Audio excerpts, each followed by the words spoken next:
I wanted to take a couple of minutes and explain how chiropractic works. Let's start in the beginning. In the beginning, you were formed with two cells, a male cell and a female cell.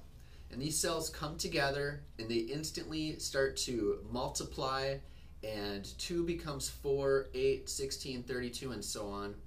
And it forms sort of a mulberry or a bunch of grapes all clustered together is what it looks like. In this cluster of cells, the first organ to develop is the brain. And then the cells multiply and multiply, and then you sort of have this kind of stick that goes down like this, and this eventually becomes the spinal cord.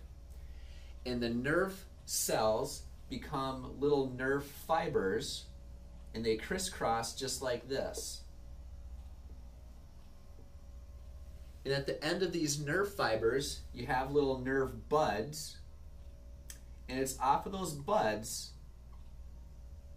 just like a tree, you have the trunk and then the branches. Eventually you get the fruit. And so it's at the ends of these buds that you get your organs.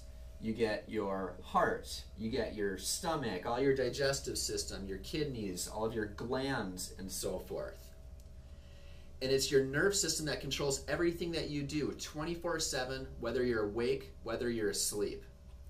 And because of this, since the nerve system, the brain and the spinal cord, and all the nerves that go out to the different parts of your body are the most important part of you, it's a good thing that we have a skull around our brain.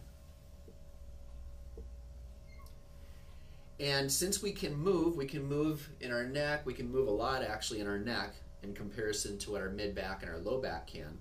Since we need to be able to move, we can't have a solid bone structure like the skull all the way down in our spinal column. So we have 24 individual movable vertebrae.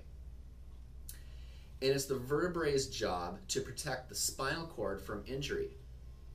But the thing is, and the reason that chiropractic exists, is we lift, we move, we turn, we bend, we get on planes, we sit at a desk all day, we lift weights, we do sports, we have injuries and accidents, driving in a car and everything. Because of this, these vertebrae can shift out of place and now irritate the very nerves that they were meant to protect.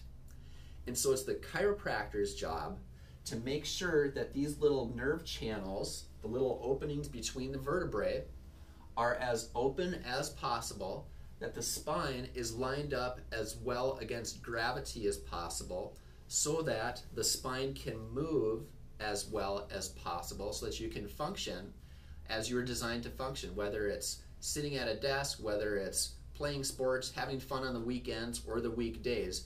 You live your life through your nerve system, and that is why I get my spine checked every single week. I get my spine checked every week because I want to make sure that this whole system is flowing full and working at its best.